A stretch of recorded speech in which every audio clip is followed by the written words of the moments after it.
테마 4의 주기율 관련된 문제들 같이 살펴보도록 합시다.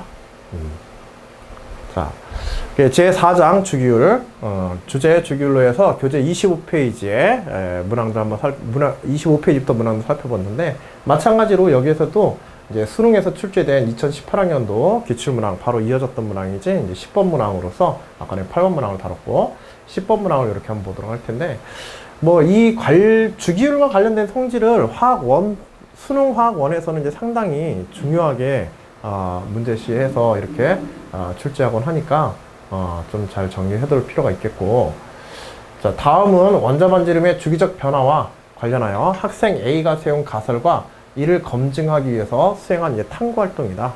그래서 탐구 활동의 과정과 결과물을 보고서 무언가 판단을 하도록 하는 전형적인 이제 과탐에서의 출제 문제가 되겠습니다.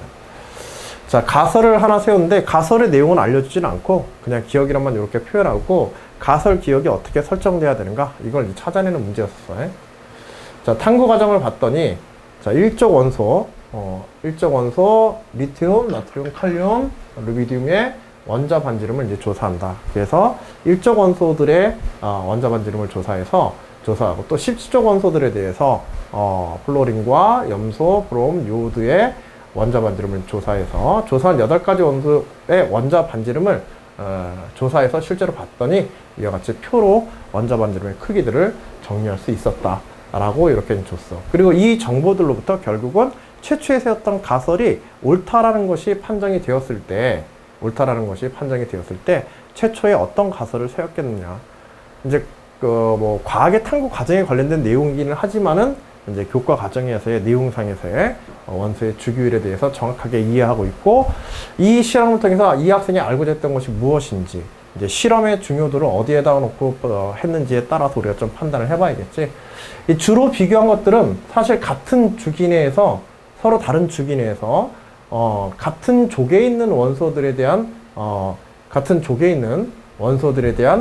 비교들을 갖다가 위주로 하고, 같은 주기 내에 있는 원소들의 대소 관계에 대해서 여러 가지 같은 주기 내에 있는 원소들을 갖다가 2주기, 3주기, 4주기, 5주기에서 2개씩 이렇게 비교했다.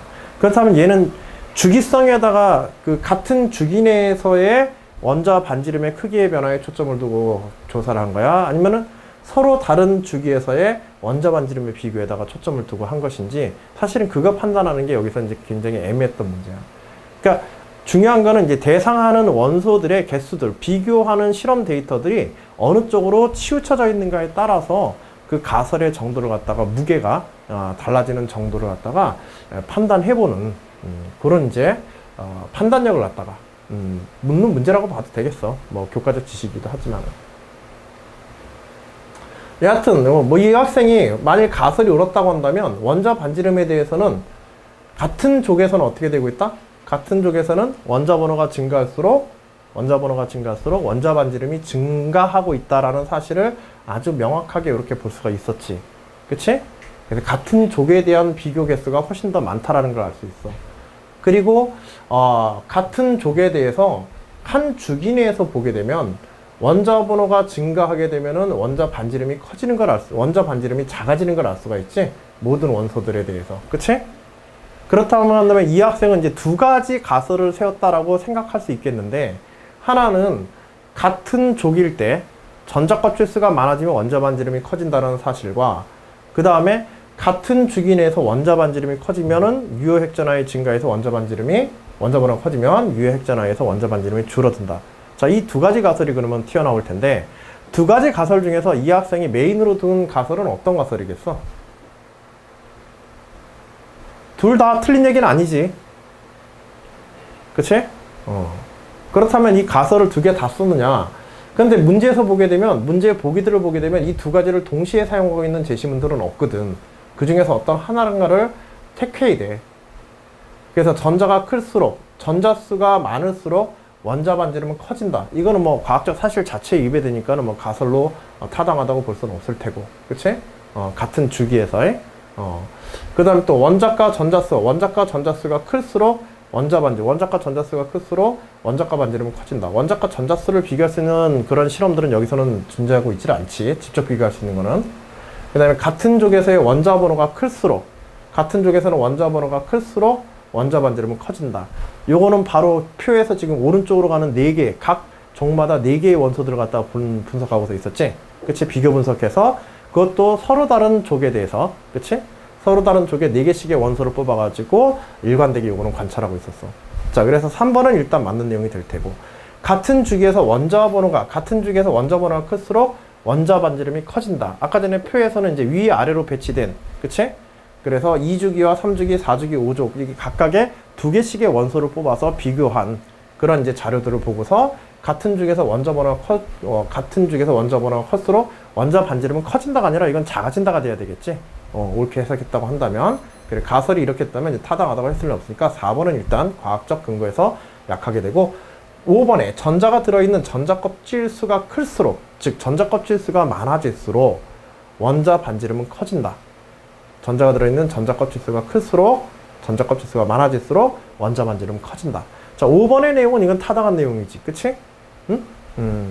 그래서 같은 족이지 이것도. 전자가 들어있는 전자 껍질 수가 커진다는 얘기는 같은 족에서 원자 반지름의 껍질수의 증가에서 원자 반지름이 증가하는 내용으로 이렇게 생각해 볼 수 있을 거야. 그런데 지금 그렇게 되면은 지금 3번과 5번이 유사한 내용이 되게 되지. 자료 해석으로서. 그치?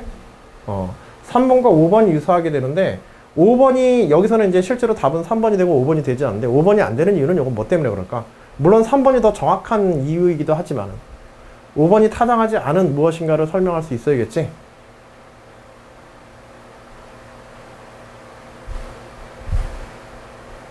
어떤 이유를 들 수 있겠어?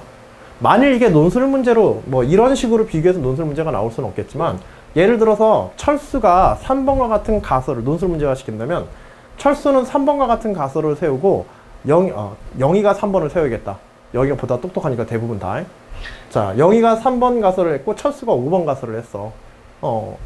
그러면 이제 영희의 가설이 보다 타당함을 근거로 들어 설명하라. 그러면 어떻게 비교 설명할 것인가? 본 자료 해석에서. 이런 식으로는 논술 문제의 출제가 가능하단 말이야. 근데 이게 되게 애매하지, 그치? 지금 상황에서. 이것도 뭐 전적으로 틀렸다라고는 할 수 없고, 중요한 건 이제 데이터에서, 실험 데이터에서 이런 가설이 정확하게 타당하다고 이 실험을 위한 데이터에 있는가를 판단하는 게 논술 문제에서 굉장히 그걸 근거를 정확하게 설명하는 게 되게 중요해. 3번이 워낙 정확하게 가설을 얘기하고 있기 때문에, 데이터를 설명하고 있기 때문에 5번에 상대적으로, 수능에서는 상대적으로 3번이 더 옳다라고 이렇게 해서 판단할 수 있지 모르겠지만, 논술에서는 5번 답안에 대해서 이 철수는 단순히 철수이기 때문에 원래 철수는 잘 틀리니까는 5번이 답이 아니다. 뭐 이런 식의 답안을 할 수는 없겠지.